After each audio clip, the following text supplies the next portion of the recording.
আসসালামু আলাইকুম বন্ধুরা, কেমন আছেন সবাই? আশা করি ভালো আছেন। তালহা আইটির আরও একটা ভিডিওতে আপনাদের স্বাগতম। আজকের এই ভিডিওতে আমরা দেখব যে আপনি কিভাবে এমএস ওয়ার্ডের মাধ্যমে এমএস ওয়ার্ডের টেক্সট কালার, ফন্ট কালার, তারপর পেজ কালার করতে পারবেন অল্প সময়ের মাধ্যমে। সেটা দেখাবো আমরা আজকের ভিডিওতে। চলুন কথা না বলে শুরু করা যাক।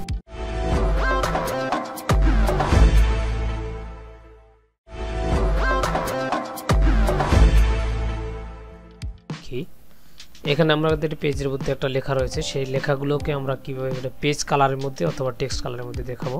দেখেন আমরা এখানে দেখছি যে আমাদের টেক্সটগুলো কালার রয়েছে। সেক্ষেত্রে আমরা কি করব, আমরা যতটুকু টেক্সট কালার করব সেতটুকু সিলেক্ট করার পরে আমরা এখানে পাবো হলো ফন্ট কালার নামে যে অপশনটা পাবো, সেইটা যদি আমরা ক্লিক করি তাহলে আপনি চাইলে যেই ফন্ট ইচ্ছা সেই ফন্টের কালারটা আপনি নিতে পারবেন। ধরেন আপনি যতটুকু সিলেক্ট করবেন ততটুকু আপনি এখানে সিলেক্ট করে কালার দিতে পারবেন, অথবা চাইলে আপনি মোর গ্রেডিয়েন্ট থেকে আপনি গ্রেডিয়েন্ট কালার এখানে ইউজ করতে পারবেন। এখান থেকে আপনি চাইলে গ্রেডিয়েন্ট কালার দিতে পারবেন, অথবা আপনি চাইলে এখান থেকে যে কোনো ধরনের মোর অপশনে গিয়ে আপনি যেই কালারটা আপনার চুজ হয় সেটা আপনি এখান থেকে প্রেস করে ওকে প্রেস করতে পারেন। দেখেন প্রেস করার সাথে সাথে আমাদের এই কালারটা হয়ে গেল। এখন আমরা চাচ্ছি যদি এতটুকু যদি ফিল কালারের মধ্যে দিই তাহলে আমরা কি করব, তাহলে এতটুকু আমরা শুধু সিলেক্ট করব। সিলেক্ট করার পরে আমাদের এখানে যে অপশন রয়েছে যে আমাদের ফিল্ডের অপশন, সেখানে আমরা সিলেক্ট করে দিলাম। দেখেন এখানে যদি আমরা সেই আকারের মতো সিলেক্ট করে দেই আমাদের, তাহলে এখান থেকে ক্লিক করে আমরা এখান থেকে দিতে পারবো। দেখেন আমরা যদি এই কালারটা দেই তাহলে আমরা কিন্তু এই কালারটা দিয়ে দিতে পারলাম। এতটুকু সিলেক্ট করার পরে আমরা যতটুকু বড় করব ততটুকু সে ওর জায়গা মতো নিয়ে নিবে।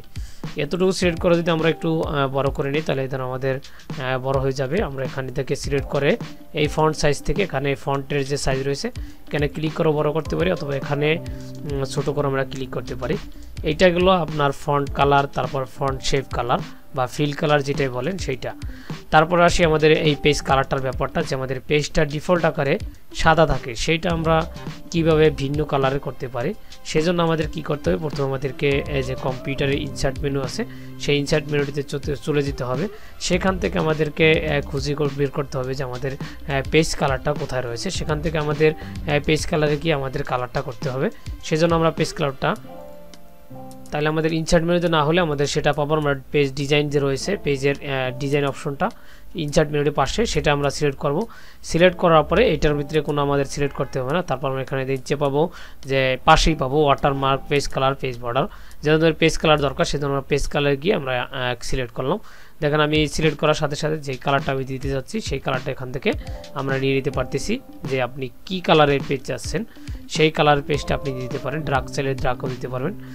যেহেতু এটা একটি নর্মাল, সেজন্য আমরা কি করলাম, এখানে আমরা যে কালারটা আছে সেটা আমরা দিয়ে দিলাম। দেখেন এখানে কালারটা দিয়ে দিলাম।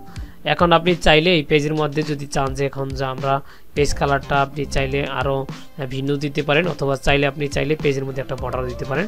সেক্ষেত্রে আপনাকে এখানে যে কর্নারে পেজ বর্ডার রয়েছে সেই অপশন থেকে আপনি পেজ বর্ডার দিয়ে দিতে পারেন।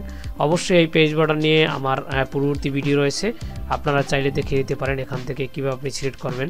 এখানে বক্স থেকে আমরা বক্স সিলেক্ট করব, অথবা চাইলে এখানে কাস্টমস করে নিতে পারবেন, অথবা চাইলে 3D দিতে পারবেন, এখানে চাইলে শ্যাডো দিতে পারবেন। দেখেন আমরা 3D দিয়ে এখানে আর্ট জাতীয় কিছু দেই তাহলে কিন্তু অনেক সুন্দর লাগবে।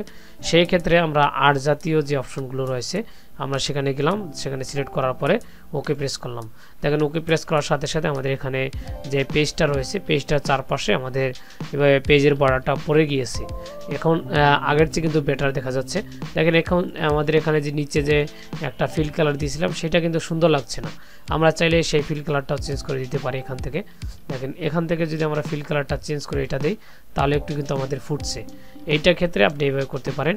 আশা করি এই অল্প সময়ের ভিডিওতে আপনারা বুঝতে পারছেন যে আপনি কিভাবে page colour, text colour, fill colour, page border দিতে পারেন। অবশ্যই এইরকম ভিডিও আপনার কাছ থেকে যেন মিস না হয় সেজন্য আপনি অবশ্যই বেল আইকনটা অন করে রাখবেন। আপনার